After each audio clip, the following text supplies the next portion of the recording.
With the critical midterm elections less than 50 days away, there's growing pressure on President Biden to decide his own political future. On 60 Minutes, the president saying he'll make a final decision on a second term after November. It's much too early to make that kind of decision. My intention, as I said to begin with, is that I would run again. But it's just an intention. But is it a firm decision that I run again? That remains to be seen. Speculation has been swirling among Democrats about whether the president will make a second bid for the White House, with his age front and center. Mr. Biden, who will turn 80 in November, is the oldest president ever. Some people ask whether you are fit for the job. And when you hear that, I wonder what you think. Watch me. First Lady Jill Biden with Chanel on Today.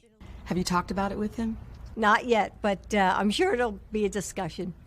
According to 9 people familiar with the planning, the president's aides have been quietly building a campaign that would rely on DNC resources. While a majority of voters disapprove of the president's job performance, his approval rating has ticked up to 45%. And aides say Mr. Biden is upbeat after a series of victories in Congress. The president's decision could also hinge on whether Democrats have a strong showing in the midterms. If the president decides not to run, the Democratic race would be wide open, with Vice President Kamala Harris, Transportation Secretary Pete Buttigieg, Senator Bernie Sanders, and several high-profile Democratic governors all considered top contenders. And Kristen, all this is coming about just as President Biden is set to enter the world stage again tomorrow at the UN.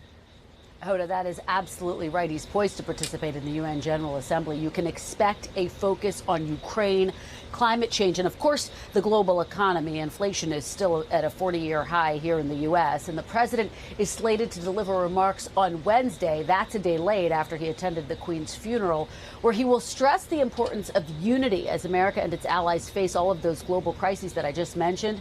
And officials here also stress Ukraine will be front and center, Hoda. All right, Kristen Welker there for us at the White House. Kristen, thank you. Hey, thanks for watching our YouTube channel. Find your favorite recipes, celebrity interviews, uplifting stories, shop our favorite deals, and so much more with the Today app. Download it now.